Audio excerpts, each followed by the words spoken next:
God be merciful unto us, and bless us, and cause his face to shine upon us. Selah, that thy way may be known upon earth, thy saving health among all nations. Let the people praise thee, O God. Let all the people praise thee. Oh, let the nations be glad, and sing for joy. For thou shalt judge the people righteously, and govern the nations upon earth. Selah. Let the people praise thee, O God. Let all the people praise thee. Then shall the earth yield her increase. And God, even our own God, shall bless us. God shall bless us, and all the ends of the earth shall fear him. Welcome to this deep, spiritual journey into one of the most powerful psalms about God's blessing and global purpose. Psalm 6. In just 7 verses, this psalm reveals God's heart for his people and his vision for the nations. But what does it really mean for God's face to shine on us? What happens when his blessing flows? Over the next hour, we'll explore Psalm 67 verse by verse, uncover its biblical context, connect it with other scriptures, and discover how its message is still relevant for your life today. The blessing begins, Psalm 67:1. May God be gracious to us and bless us, and make his face shine on us.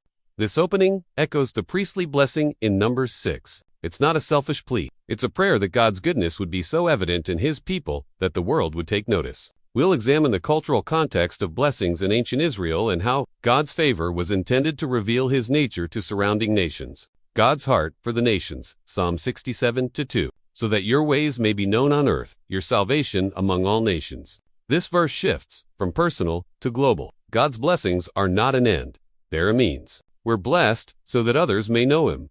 We'll trace this theme through the Bible. From Abraham's call in Genesis 12 to the Great Commission in Matthew 28, God has always had the nations in mind. The joy of the nations, Psalm 67:3-4. May the peoples praise you, God. May all the peoples praise you. Joy and worship aren't limited to Israel. They're meant for all nations. God governs with justice and guides the nations of the earth. We'll explore how this verse reflects God's fairness, the idea of divine kingship, and how worship is a unifying force in Scripture. A harvest of worship, Psalm 67:5-6. The land yields its harvest. God, our God, blesses us. There's a connection between spiritual blessing and physical abundance. God's provision brings praise. We'll look at how the psalmist connects the harvest to worship, and how this ties into the biblical festivals like Sukkot. We'll also connect this with modern-day Thanksgiving practices and spiritual fruitfulness. A global benediction, Psalm 67:7. May God bless us still, so that all the ends of the earth will fear him. The psalm ends with a forward-looking vision.